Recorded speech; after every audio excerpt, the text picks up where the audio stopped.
ప్రతి అమావాస్య నాడు పితృదేవతలు మధ్యాహ్నం 12 గంటలకు ఇంటికి ముందుకు వచ్చి నిలబడతారు. అందుకే అమావాస్య మధ్యాహ్నం వెళ్ళకండి ఇంటికి అంటారు. ఎవరింటికి ఎందుకు వెళ్ళొద్దంటారంటే అమావాస్య పితృతిథి. ఒక్క దీపావళి అమావాస్య నాడు మాత్రం ప్రదోషం వరకు ఉంటారు. ప్రదోషం వరకు వెళ్ళి ఉండి పితృదేవతలు వెళ్ళిపోతారు. అప్పుడు వెళ్ళిపోతున్నప్పుడు ఆ చీకట్లో వాళ్ళు వెళ్ళిపోతూ కోరుకుంటారు, ఇంత కష్టపడి సంతానాన్ని కన్నాను, ఇన్ని సుఖాలు ఇచ్చాను, వీడు నాకు మార్గం చూపిస్తాడా అని అడుగుతారు. అందుకని కొడుకు దివిటి చూపిస్తే దక్షిణ దిక్కుకి తిరిగి ఆ కాంతులు పితృదేవతలకి కనపడతాయి. ఆ కాంతులలో వాళ్ళు పరమ సంతోషంతో వెళ్ళిపోతారు. పితృదేవతల యొక్క సంతోషమే వంశాభివృద్ధికి కారణమై ఉంటుంది. మీరు కావాలంటే రామాయణం బాలకాండ చదవండి. బాలకాండలో పేతతుర్వృషణౌ భూమౌ సహస్రాక్షస్య తక్షణాత్ అంటూ గౌతమ మహర్షి ఆ ఇంద్రుడికి శాపం ఇచ్చినప్పుడు పితృదేవతలకి ఆహారమైనటువంటి మేష వృషణములను ఎందుకు ఇంద్రుడికి అమర్చాడు, పితృదేవతల యొక్క వైభవం ఏమి అన్నది వ్యాఖ్యానంలో చెప్తారు. అటువంటి పితృదేవతలు ప్రతి అమావాస్య నాడు వచ్చి నిలబడతారు. వాళ్ళు ఎంత దయాస్వరూపులై ఉంటారంటే నువ్వు తర్పణ చేస్తే పరమ సంతోషిస్తారు.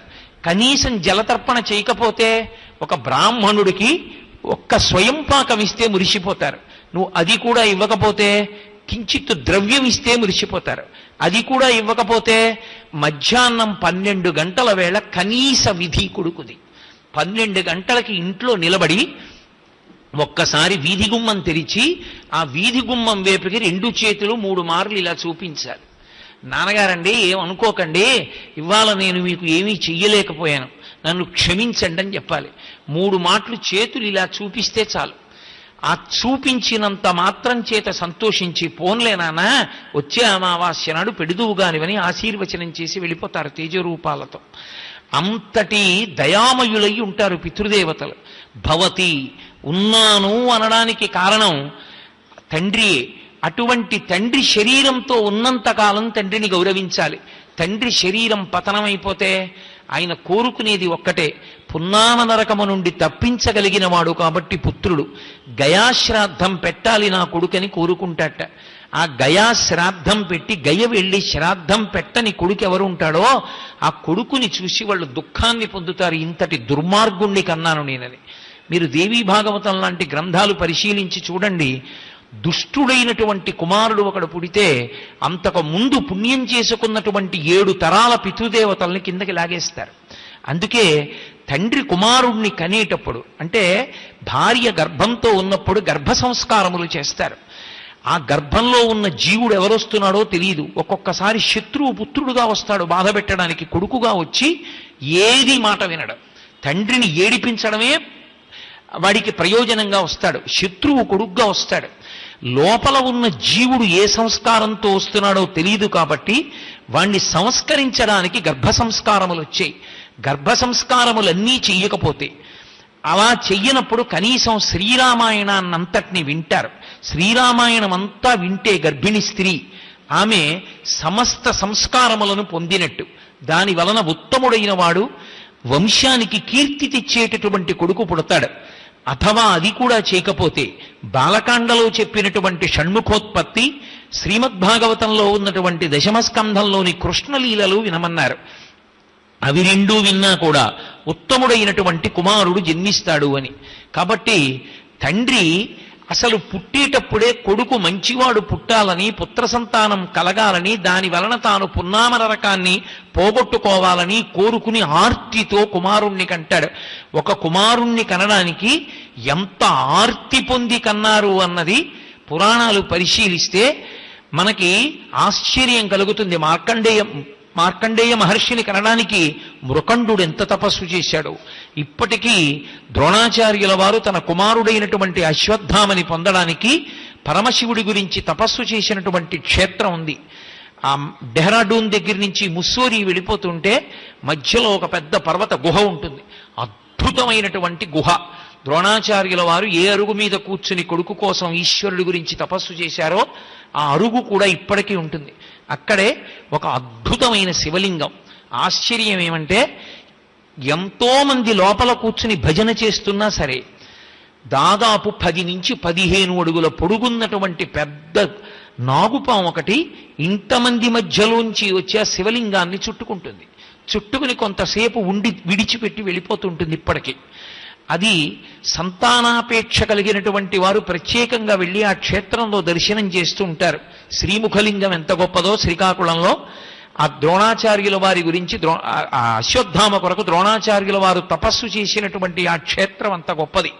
కాబట్టి ఆ సంతానం ఉత్తమమైంది కలగాలి అని అంత తపస్సు చేసి తండ్రి సంతానాన్ని పొందుతాడు. అటువంటి సంతానం పొందడానికి తండ్రి యొక్క వీర్యము కారణమైంది కనుక తండ్రి బ్రహ్మ యొక్క అంశని పొంది ఉన్నాడు. తండ్రి సాక్షాత్ విష్ణు స్వరూపుడు. ఎందుచేత అంటే విష్ణువు సర్వజగద్రక్షకుడు. రక్షణ అన్న మాట ఎప్పుడు అన్వయమైనా సరే అది విష్ణువు నుండి అన్వయమవుతుంది. నా మాట అలా అన్నప్పుడు కేవలము విష్ణువే రక్షిస్తారని బ్రహ్మ శివుడు రక్షించరని నా ఉద్దేశ్యం కాదు. కానీ సాధారణంగా రక్షణ అన్నది ఎవరి వైపు నుంచి వెడుతుంది అంటే విష్ణువు పరంగా వెడుతుంది. అందుకే జాగృతావస్థకంతటికీ కూడా ఆధిపత్యం ఎవరిది అంటే శ్రీ మహావిష్ణువుది. అందుకే మీరు చూడండి, నిద్ర లేచేటప్పుడు తప్పకుండా 3 పర్యాయాలు బిగ్గరగా నోటి వెంట ఒక నామమే రావాలి. మీరు ఏ సంప్రదాయంలో ఉండండి, ఎవరిని ఆరాధన చెయ్యండి, అది వేరు విషయం. నిద్ర లేవగానే నోటి వెంట వేరొక మాట రాకూడదు. 3 మార్లు ప్రకటనంగా వైఖరీవాక్కుగా రావలసిన మాట ఒకటే, శ్రీహరి శ్రీహరి శ్రీహరి అని నిద్ర లేవాలి. లోపల పడుకున్నవారు నిద్ర లేచారని గుర్తు ఏమిటంటే శ్రీహరి అని 3 మార్లు వినపడుతుంది, అంటే వారు నిద్ర లేచారు అని గుర్తు. ఎందుకు శ్రీహరి అని పిలుస్తారంటే 3 మార్లు ఇంద్రియములన్నీ నిద్ర లేచాయి. మనసు నిద్ర లేచినప్పుడు వెనక ఇంద్రియములు లేస్తాయి.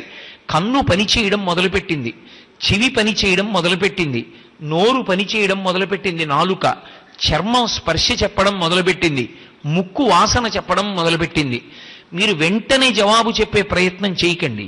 మీరు బాగా ఇంటికి వెళ్ళి ఆలోచించండి నేను చెప్పిన మాటని. పరమేశ్వరుడు 5 ఇంద్రియములకు ఉన్న శక్తుల్ని వెనక్కి తీసేస్తే అసలు సుఖము దుఃఖము ఈ 2 మాటలు ఉంటాయా? మీరు ఇంటికి వెళ్ళి విచారణ చేయండి, తొందరపడకండి. ఈశ్వరుడు కన్నులిచ్చి చూడగలిగిన శక్తి తీసేశాడు, చెవులిచ్చి వినగలిగిన శక్తి తీసేశాడు, నాలుకిచ్చి రుచి చెప్పగలిగిన శక్తి తీసేశాడు, ముక్కిచ్చి వాసన చెప్పగలిగిన శక్తి తీసేశాడు, చర్మం ఇచ్చి స్పర్శ శక్తి తీసేశాడు. ఇప్పుడు చెప్పండి, సుఖ దుఃఖములు ఉన్నాయేమో? ఏది కంటి ముందు కనబడుతుంది? జలపాతాలుంటే మనకెందుకు, చెట్లుంటే మనకెందుకు, దేవాలయాలుంటే మనకెందుకు, గోపురాలుంటే మనకెందుకు, ఎదురుగుండా మహాత్ములుంటే మనకెందుకు, గంగానది ప్రవహిస్తుంటే మనకెందుకు? కంటితో చూడగలమా?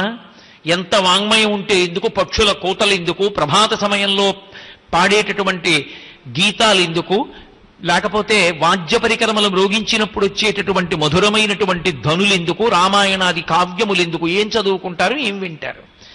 ఏ పదార్థం యొక్క రుచి తెలుస్తుంది కనుక. బొగ్గు తెచ్చి నాలుక మీద పడేసినా అంతే, తిరుపతి లడ్డూ తెచ్చి నాలుక మీద పడేసినా అంతే.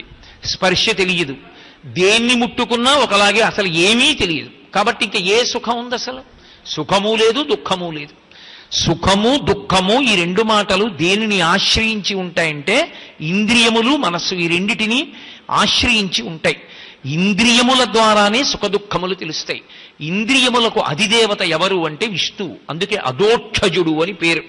5 జ్ఞానేంద్రియములు, 5 కర్మేంద్రియములు, 11వదైనటువంటి మనసు, ఈ 11 సుఖ దుఃఖములకు కారణములు కనుక ఈ 11ంటిని ఇచ్చిన పరమేశ్వరుడికి అర్పణం చేసి వ్రతం పాటిస్తే ఏకాదశి వ్రతం. అందుకని ఏకాదశి వ్రతం వచ్చింది.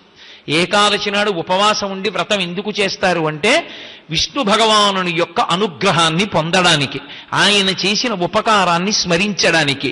సుఖములను విష్ణువిస్తే విష్ణు స్వరూపంగా అసలు ఈ ఇంద్రియములు ఏర్పడడానికి కారణమైన వ్యూహముతో కూడిన వీర్యమును నిక్షేపించిన వాడెవరు? తండ్రి. ఆయన వదిలిపెట్టినటువంటి తేజస్సులోంచే ఈ పంచ జ్ఞానేంద్రియములు, పంచ కర్మేంద్రియములతో కూడుకున్నటువంటి సంఘాతమైన ఈ శరీరం తయారైంది. అయినప్పుడు తండ్రి సాక్షాత్తు విష్ణువు, సమస్త సుఖములకు కారణమాయనే.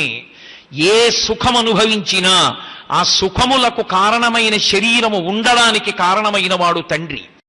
మేము చేసే వీడియోస్ మీ మొబైల్ కి నోటిఫికేషన్ గా రావాలంటే సబ్స్క్రైబ్ చేసుకుని పక్కనే ఉన్న బెల్ ఐకాన్ కూడా యాక్టివేట్ చేసుకోండి.